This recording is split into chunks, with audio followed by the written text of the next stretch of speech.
তখন নবী করিম সাল্লাল্লাহু আলাইহি সাল্লাম তার মাকে ডাকলেন এবং জিজ্ঞাসা করলেন যে কারণ কি, আপনার ছেলে কেন কলেমা পড়তে পারতেছে না?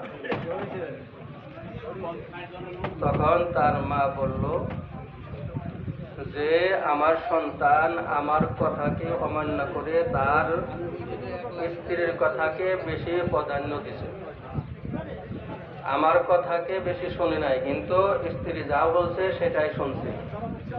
এই জন্য আমি আমার সন্তানের প্রতি অসন্তুষ্ট। আসসালামু আলাইকুম। সব ইফতারের ব্যবস্থা হতে লেগেছে, সব হয়ে গেছে। একজন কয়টা এই একজন দেয়া ইধার ডালো বাদা গাইছো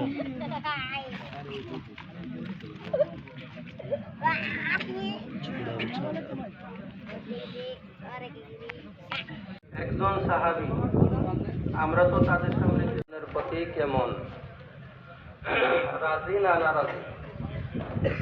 যদি নারাজ হয়ে থাকে তাহলে মনে করবেন আল্লাহ পাকও আপনার প্রতি নারাজ। আর যদি মাতা পিতা আপনার প্রতি সন্তুষ্ট থাকে তাহলে আল্লাহ তাআলা আপনার প্রতি সন্তুষ্ট হবে। একবার নবী করিম সাল্লাল্লাহু আলাইহি সাল্লাম এক সাহাবার নিকটে গেলেন, যেই সাহাবা মৃত্যু শয্যায় সজ্জিত ছিলেন, কিন্তু সাহাবারা অন্যান্য সাহাবারা তার নিকটে বসে मार्केट के नाम गो ये माद्रासा माद्रासा তুমি মার্কেট মনে করছো? মাদ্রাসা দেখে সবকেই মনে করে অন্য কিছু।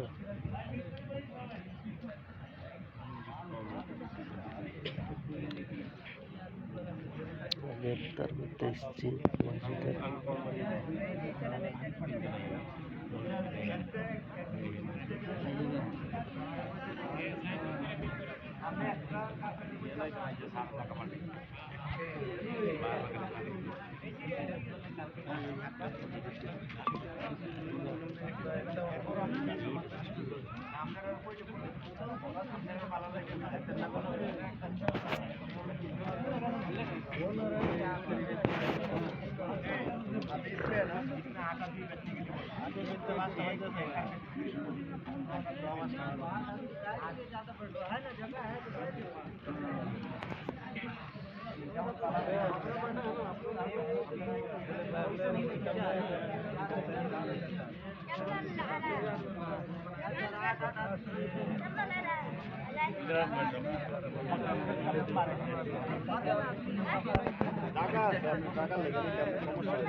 কারণ এখান থেকে কইছে যে কার্পেটের মধ্যে আমরা 8 জন বই কিনি,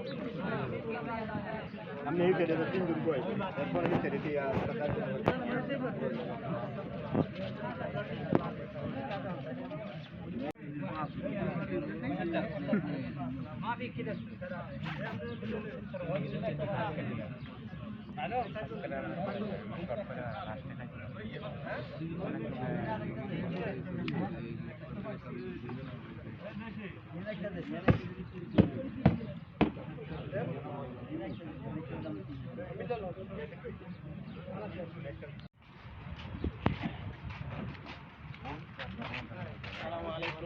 ওয়ালাইকুম আসসালাম।